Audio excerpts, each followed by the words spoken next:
సజ్జల రామకృష్ణారెడ్డికి ఆ స్థాయిలో అధికారం, అవకాశం ఇచ్చారనే చెప్పాలి. ఎందుకంటే జగన్ ముఖ్యమంత్రిగా పార్టీ అధినేతగా ఉన్నప్పుడు ఎటువంటి రాజకీయ పదవి లేని వ్యక్తి పార్టీ నాయకుల్ని శాసిస్తున్నాడు అంటే జగన్ అనుమతి లేకుండా మాత్రం ఇది జరగదు కదా!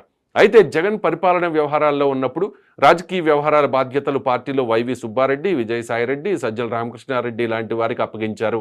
కానీ తర్వాత రామకృష్ణారెడ్డి మాత్రమే రాజకీయ వ్యవహారాలు చూసుకోవడం స్టార్ట్ అయింది.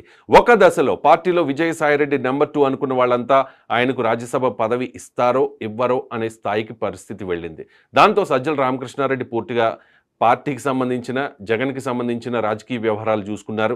పార్టీ అధికారంలో ఉన్న 5 సంవత్సరాల పాటు ప్రభుత్వం మీద వచ్చే ఏ విమర్శను కూడా తిప్పికొట్టాలన్న సజ్జల ముందుండేవారు.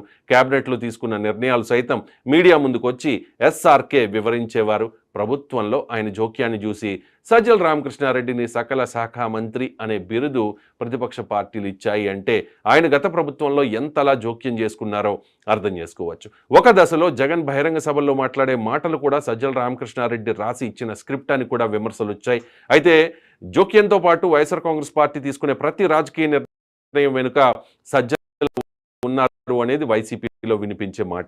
సజ్జల రామకృష్ణారెడ్డికి వచ్చిన గుర్తింపును ఉపయోగించుకుని ఆయన కొడుకు సజ్జల భార్గవ రెడ్డిని కూడా రాజకీయాల్లోకి తెచ్చి వైసీపీ సోషల్ మీడియా కోఆర్డినేటర్గా నియమించారు. సోషల్ మీడియాలో వైసీపీ తరపున జరిగే ప్రతి విషయం భార్గవ రెడ్డి ఆధ్వర్యంలో నడిచింది.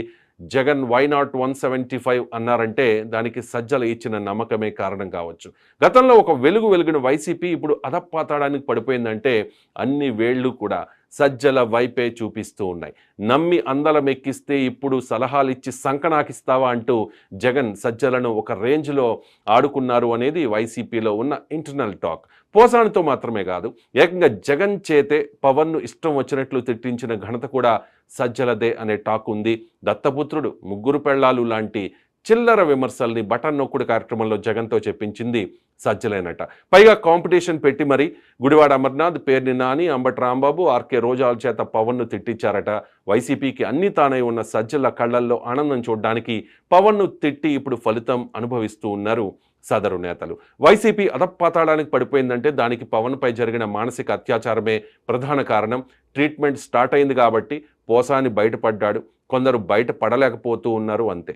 పోసాని అప్రూవర్గా మారి సజ్జల పేరు చెప్పేశారు. ఇక పవన్ను తిట్టించిన సజ్జలకు కష్టాలు తప్పేలా లేవు. సజ్జలతో పాటు ఆయన కొడుకు భార్గవరెడ్డి ప్రమేయంపై కూడా పొలిటికల్గా పెద్ద చర్చ నడుస్తోంది. 2024 ఎన్నికల్లో జగన్మోహన్ రెడ్డికి లభించిన ఘోర పరాభవానికి సంబంధించి కారణాలు చాలా ఉండొచ్చు. కానీ పార్టీలో చాలామంది నాయకులు ఓడిపోయిన తర్వాత మీడియా ముందుకు వచ్చి బహిరంగంగా బాధ వ్యక్తం చేస్తున్న సందర్భంలో ఎక్కువ మంది నాయకులు వెల్లడించిన అభిప్రాయం ఏంటంటే జగన్ రెడ్డి గుడ్డిగా కొందరు సలహాదారుల్ని నమ్మి వారికి పూర్తి స్వేచ్ఛ ఇచ్చి వారి సలహాల్ని నమ్మి మోసపోయారు అని. అయితే వైసీపీలో ఎక్కువగా పార్టీకి సంబంధించిన రాజకీయ వ్యవహారాలు చూసుకున్న సజ్జల రామకృష్ణారెడ్డి రాజకీయంగా ఎటువంటి పదవి లేకపోయినా జగన్ తర్వాత సర్వం ఎస్ఆర్కే అనేంతలా పార్టీ వ్యవహారాల్ని చూసుకున్నారు. ప్రభుత్వ సలహాదారు అనే నామినేటెడ్ పదవిలో ఆయన ప్రభుత్వం మీద వచ్చే ప్రతి విమర్శను తిప్పికొట్టడం, పార్టీ నాయకులకు దిశానిర్దేశం చేయడం, ఇలా గత 5 సంవత్సరాల కాలంలో జగన్ ప్రభుత్వాన్ని నడుపుతుంటే ఎస్ఆర్కే మాత్రం పార్టీనే నడిపారా అన్నంత స్థాయిలో వైసీపీలో సజ్జల హవా నడిచింది. సజ్జల ముఖ్యమంత్రికి పార్టీ నాయకులకు మధ్య అడ్డుగోడలా తయారయ్యారని, సజ్జల రాజకీయ వ్యూహాలు కూడా ఓటమికి కారణమనే అభిప్రాయాల్ని సొంత పార్టీ నాయకులే చెబుతూ ఉన్నారు. అసలు ఈ సజ్జల రామకృష్ణారెడ్డి ఎవరు? జగన్ కుటుంబానికి సజ్జల ఎలా దగ్గరయ్యారు? వైసీపీ ఘోర ఓటమికి సజ్జల కూడా కారణమేనా? పోసానికి పవన్ను అంత నీచంగా తిట్టమని, పెళ్లాల జోలికి పిల్లల జోలికి వెళ్ళమని సజ్జలే డైరెక్షన్ ఇచ్చారా?